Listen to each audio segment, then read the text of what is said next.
Just a few days before the presentation of the new 2022 cars, we would like to summarize the evolution that the power unit, the engine, has undergone since its introduction in 2014. Since 2014, the rules and the way to develop the power unit has been completely changed. Before, the game of the motorist of Formula One was to put as much air as possible in the engine, to then put as much fuel as possible, and this amount of fuel that you would put in the engine would allow to gain power and gain every year some more power, and the rest was done on that. In 2014, the FIA made us the proposal to the manufacturer to change the game, and they decided, okay, now guys, we are going to change completely the figure. We are going to impose the amount of fuel that is going into the engine, and your job will be to do the best use of this fuel, to burn as much as possible this fuel with a very high efficiency, and then the rest will be on technologies that are related to what we want for the future of automotive. Less CO2 emissions, more power with less gasoline. But we did not only that in Formula One. We also decided that the power unit that you would use would have a technology that was not yet on road car. And so it has been decided to try to use the best technology for the combustion, injection, compression ratio, all the traditional technology of engine people, to add a turbo engine. At this time, the turbo engine were coming back on the road car. And also, it was decided to try to recover the lost energy. When you have combustion, a lot of the energy is not used to power the car. It is going into the exhaust. You have to cool with radiator.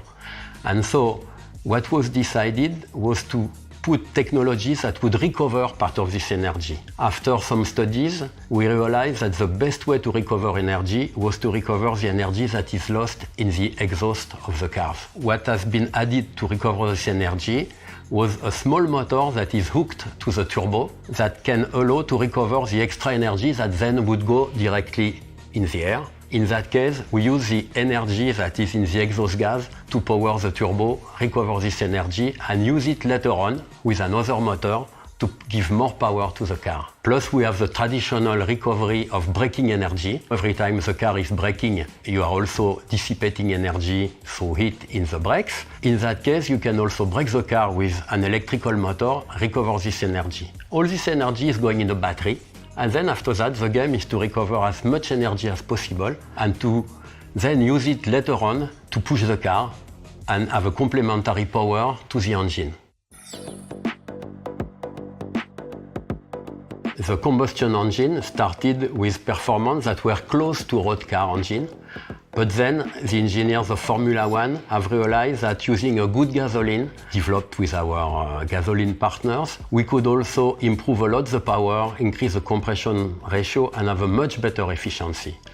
And over 10 years, we have finished by having very high level of efficiency of burning the gasoline from the engine. But this progress of efficiency, they have also been accompanied by progress for all the other parts of the power unit. The turbo also started from performance of road car turbo, but we have been able now to develop compressor and turbines that can recover almost all the energy that there is in the exhaust. The turbines have now efficiencies that are 90%, which means that almost all the heat that you would lose in the exhaust is recovered, put in the battery, and then used to power the car and give more performance on the lap.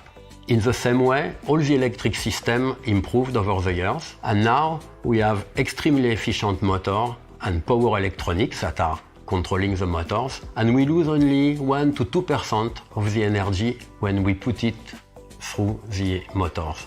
Batteries also technology has extremely strong evolution in 10 years, and now we have systems that are extremely efficient. That means when you put energy in the battery and you take it away, you are losing very small amount of this energy, maybe 10%. And so this lets you give more power to the traction motor and then make the car faster.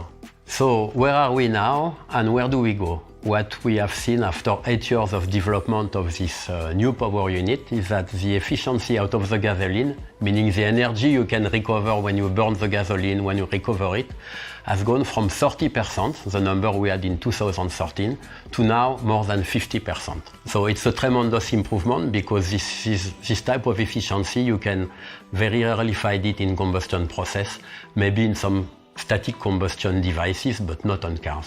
What will be the evolution of this? With the FIA and all the manufacturers, we have decided to continue this route toward a more sustainable technology in Formula One. And what we try to do now is to increase the electric power, all the recovery sources that we can have as compared to the amount of gasoline. So in the future, in Formula One, we will keep this game of having less gasoline and trying to extract as much power as we can, as much energy, and we will increase the possibility of having electric power to reach numbers like 50% of energy from the engine and 50% of energy from the hybrid system, the electric system that will be in phase with the technology development we have with road car.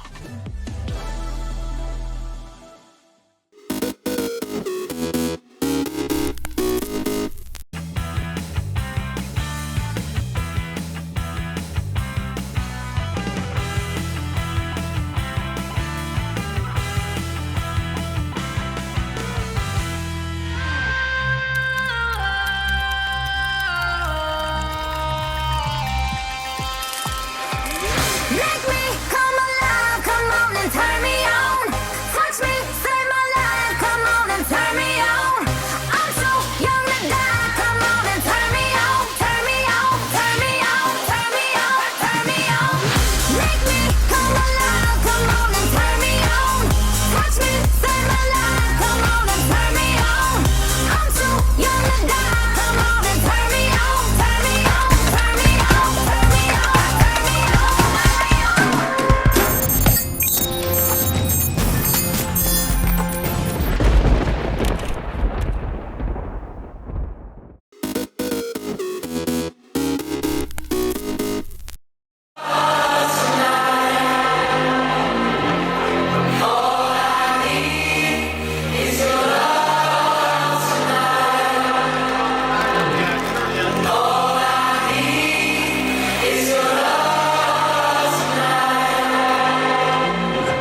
Christian, it's great to be back with you here today in Schaffhausen talking watches. How are you doing?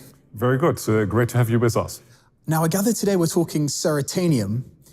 It's a fascinating material that some will be familiar with, but for those who aren't, give us a little brief as to when RWC started to develop it, what it is, maybe why it's important. Mm-hmm. No, ceratanium is a quite recent innovation from IWC that is based on our history being an innovator in ceramics and titanium reaching back to the 1980s. But this material really combines the material characteristics of titanium and ceramics in one new material. And it really uses the toughness of titanium and combines this with the hardness and scratch resistancy of ceramics and results in a material that is not only very durable, but also delivers a completely differentiating look and is so far reserved for really the top end of our watches, and in particular also the Top Gun range within the Pilots collection. Now this year for 2022, we've got a new 41mm chronograph.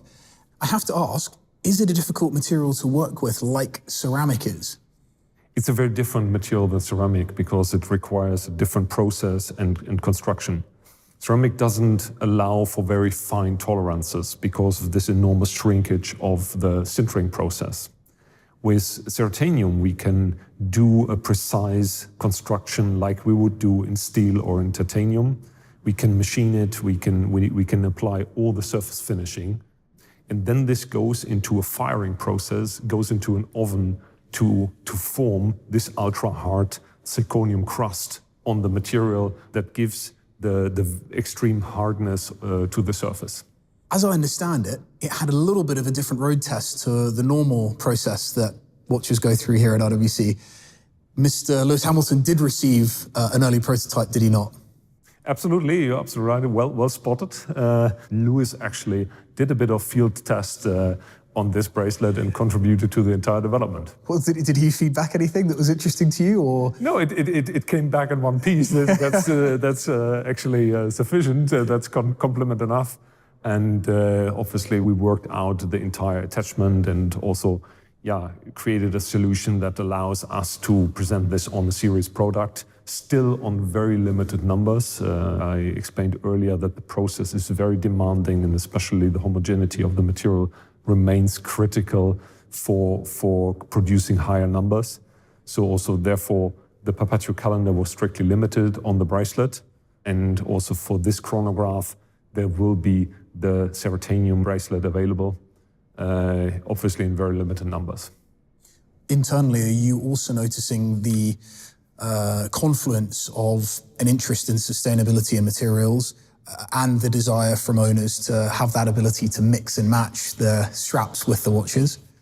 You're absolutely right. I mean, there's two ways. We believe that the mechanical watch is already a very sustainable choice because we have products that are designed to last. They're designed to last for generations. But also when it comes to all the accessories, we see that there's a clear interest in sustainable materials and in materials that last.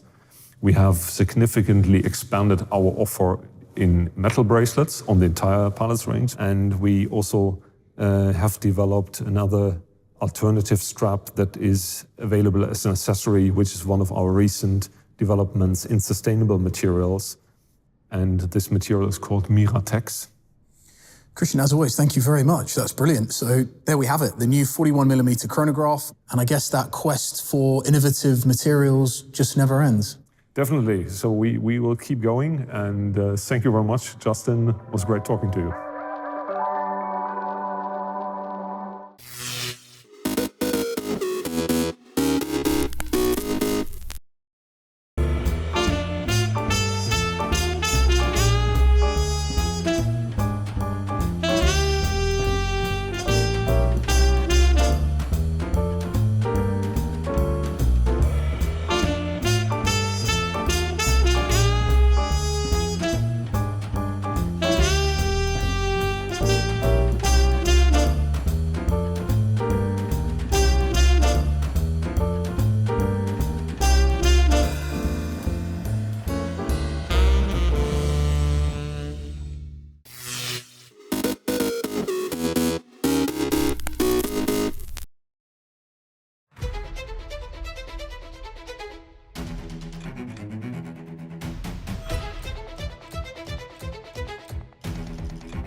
and liftoff.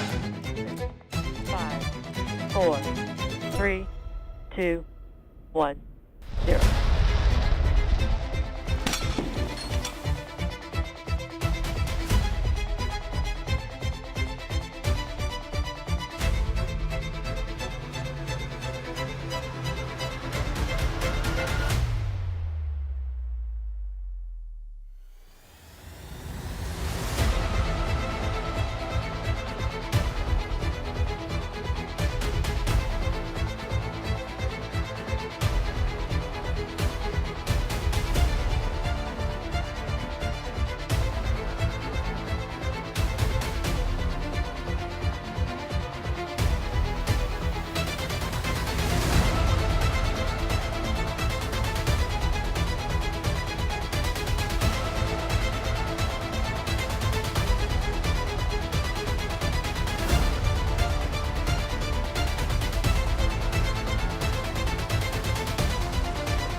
New Bethesda is like the spiritual home of free thinkers. It's a sort of vast landscape that's almost biblical in magnitude. The harshness of it makes you a much more thoughtful and spiritual person. It's almost an oasis for people who are innovative in their thinking. Because to survive on such a land means you have to be stronger. You have to look for answers in non-traditional ways. This seems to be a place that is a magnet for people who want to express themselves and makes it a visually interesting place to be as a photographer. To my friends in America, if they wanted to find an area that was quirky, warm, creative, and in the middle of a fantastic land, I would say come to New Bethesda, because that's where they would find it all together in one small, wonderful place.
April 15th, 1912.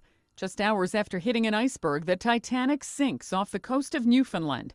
About 1,500 people on board the British luxury liner perish in the waters of the icy North Atlantic. 1865. President Abraham Lincoln dies in Washington, hours after John Wilkes Booth shoots and mortally wounds him at Ford's Theater. Vice President Andrew Johnson succeeds Lincoln in the White House. 1947. Did you see Jackie Robinson hit that ball? It went zooming across the left field wall. Yeah, boy. Jackie Robinson becomes the first African-American player in Major League Baseball. His debut with the Brooklyn Dodgers shatters baseball's decades-old racial barrier. 1986, the United States launches an air raid against Libya in response to the bombing of a disco in what's then West Berlin, Germany. Libya says 37 people, mostly civilians, are killed in the raid. 1998, Pol Pot, leader of Cambodia's Khmer Rouge, dies of natural causes along the border with Thailand at age 73. He evades prosecution for the deaths of 2 million Cambodians under his brutal regime during the 1970s. And 2001.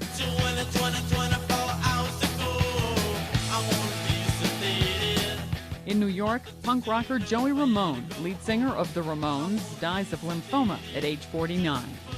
Today in history, April 15th, Sandy Kozel, The Associated Press.